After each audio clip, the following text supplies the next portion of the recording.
So, good morning guys. For today's video, for today's video ay pag-uusapan natin yung bagong pautot ng LTO. May bago na naman silang memorandum guys na ipapatupad nila sa August 1, 2024. So, yung format ng ating plaka na dating nakasanayan natin yung pakwadrado tapos may temporary plate na nakasulat sa baba, binago na nila. Tapos may mga iba pa silang binago. Ito guys, basahin nyo kung nakikita nyo. Ilalagay ko rin sa description yung link ng memorandum nila para makita nyo ng malinaw. So i-explain ko lang guys sa inyo ng konti. So dito muna tayo guys sa improvised plate. Ayan, improvised plate. Ang sinasabi dito, for this purpose, improvised plate shall refer to the plate which may be made by the vehicle owner while waiting for the replacement of their lost or multilated plate number. So yung improvised plate daw guys, ito daw yung mga plaka na ginawa lang ng may-ari ng sasakyan habang sila ay naghihintay ng kapalit sa ni-request nilang plaka sa LTO, kapalit sa plaka nila na nawala o nasira. So sila yung gumagamit ng improvised plate, yung na-issuehan na ng plaka pero nawala o nasira. So gets nyo na guys. Tapos nakasabi dito guys sa baba, ito, upon submission of the owner of the necessary requirements shall issue the corresponding authority permit to use improvised plate and shall be valid until the actual plate is available. So kapag improvised plate guys yung ginamit nyo, kailangan nyo ng authority permit to use improvised plate. Tapos yung valid daw guys nito ng permit na to, valid until the actual plate is available. Kapag na-release na guys yung plaka nyo na ni-request, so hindi na valid yung, so kapag na-receive nyo na guys yung actual plate na ni-request nyo, so okay na, hindi nyo na kailangan ng authority permit kasi may plaka na kayo. So dito naman guys sa temporary vintage vehicle plate, so kasali din dyan yung sa motor, basta temporary plate din yan. May word daw na vintage. The word vintage in the model year must be reflected. May nakasulat daw guys sa plaka nyo, susulatan nyo siya ng vintage vehicle. Tapos yung year model niya dapat makikita din siya sa plaka. So mamaya ipapakita ko sa inyo kung ano yung itsura ng bagong pattern, ay bagong format nila ng paggawa ng plaka. Corresponding document authorizing the use of temporary vintage vehicle plate shall no longer necessary.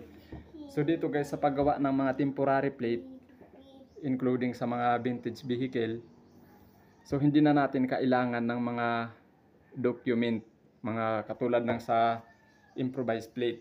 So dito sa temporary plate ay hindi na natin kailangan. Nakasulat dyan, oh, shall no longer necessary. So klaro na tayo guys. Mamaya ipapakita ko sa inyo yung bagong itsura ng paggawa ng plaka kasi binago na nila eh. So sa mga four wheels naman,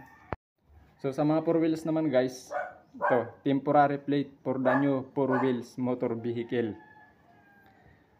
For this purpose, the temporary plate should reflect the assigned conduction sticker. So sa temporary plate nyo raw ay dapat nakalagay din doon yung assigned conduction sticker nyo. So ilalagay nyo rin siya doon. So dito naman guys tayo sa color ng font at saka sa mga background sa paggawa ng atin mga temporary plate or improvised plate. Ganon din sa mga license plate guys, ito yung sinusunod nila. The color of the temporary plate shall be in accordance to the MB classification to with. Ito guys, oh. Sa private guys, white background, tapos yung font niya guys, black. Oh, yan, tanda nyo sa private. Tapos dito naman sa electric, siguro sa mga e-bike ito at saka sa mga hybrid na sasakyan, white background at saka green yung font ng sulat, kulay green, alpha in numeric. So sa government naman guys, white background and red, ayan, kulay pula yung font, alpha numeric. Nakasulat dito guys sa paggamit ng MB file number. Ayan o. However, the use of temporary plates for private motor vehicle shall be valid only within the period of 15 days from the issuance of sales invoice. Itong sales invoice guys, ito yung OR. Binago lang nila. Resibo ba? Resibo. Kasi 'di ba sa OR natin na doon yung nakasulat yung MB file number natin. Kapag naibigay na yung MB file number natin, sa mga bagong motor to guys ha, yung sa mga bago to, hindi yung mga kinuha kahapon. Ito yung sa mga bago na. Papatupad daw ito sa August 1, 2024, papuntang habang panahon na, babaguhin ulit yan nila sa sunod. Kapag nakuha mo na yung OR mo sa kasa, magpapagawa ka na ng MB file na temporary plate gamit yung MB file number. Pero hanggang 15 days mo lang siya magagamit. Kasi dapat within 15 days guys, dapat nire-release na ng kasa yung mga plaka. So ayan, tandaan nyo ha, yung MB file number o temporary plate nyo ay 15 days nyo lang magagamit. Simula sa bagong memorandum, para klaro. Tapos dito guys sa number 4, nakasulat dito, temporary plate for motorcycle. The use of temporary plate reflecting the MB file number shall only be allowed for motorcycle purchase before January 1, 2023. So nakasulat dyan guys ha. Ang temporary plate daw guys na ginagamitan nyo ng MB file number ay papayagan lang sa mga motorsiklo na binili mula January 1, 2023 pababa. Ibig sabihin guys nito, yung mga 2022 at saka pababa na taon, pwedeng habang buhay nyo nang gagamitin MB file number, walang problema. Pero sa mga makabago naman, mayroon na kasi silang assigned plate, maaring ayun na yung gagamitin nila habang hindi pa nare-release yung kanilang license plate. So ayan guys. So ito guys, for new motorcycle or those to be purchased after the effectivity of this memorandum circular, the use of temporary plate reflecting the MB file number shall be valid only within a period of 15 days from the issuance of sales invoice. So ang sinasabi dito guys, yung mga bibilhin na motor pagkatapos ng umepektive yung memorandum na ito sa August 1 guys, August 1, 2024, simula sa araw na iyon guys, yung mga bibilhin na motor ay magagamit lamang nila yung MB file number nila mula sa date na inisyuhan sila ng OR, simula sa araw na yun hanggang 15 days mula sa araw na inisyuhan sila ng OR. Bali 15 days lang valid yung paggamit nila ng MB file number. Kasi kagaya ng sinabi ko kanina, within 15 days dapat kasi ni-release na ng kasa yung mga plaka ng mga motor. So dito na tayo guys, malapit sa may mga itsura ng mga plaka na bago. So pagpasensyahan nyo na guys, maingay yung aso. Kasi ganun talaga yung aso, maingay. So dito na tayo guys sa mga format ng bagong plaka. Ito. Upon its effectivity, all motor vehicle and motorcycle using non-LTO issue plate number except as authorized and specified Annex A, B, C, and D by this memorandum circular shall be apprehended and the appropriate legal action and penalties in according with existing law and regulation shall be imposed. So huhulihin na guys yung mga hindi sumusunod sa format. Ayan o. Dapat kasi ito na raw yung format nyo. This memorandum circular shall take effect on August 1, 2024 after this publication in the official gazette or in newspaper. Basta yan guys, magsisimula sa August 1, 2024.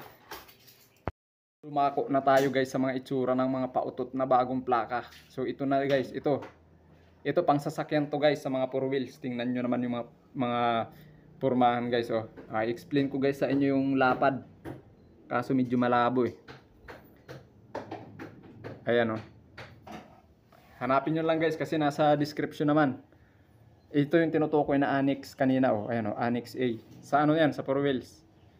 So tingnan natin yung sa kabila. Improvised plate yun ng 4 wheels guys ha. Improvised plate. So, sinabi ko na improvised plate kanina. Ito yung sa vintage guys oh. Nakasulat yung year model at saka yung vintage vehicle. Tapos temporary plate naman dito sa kaliwang bahagi. Tapos ito yung mismong sulat niya.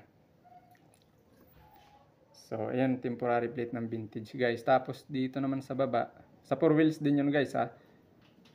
Ito yung sa ano guys, sa 4 wheels na wala rin inis yung plaka. Ayan o. Registered. Tapos mayroon siyang MB file number dito. NCR. Temporary plate to guys. Pero wala siyang temporary plate na nakasulat. Hindi ito improvised plate.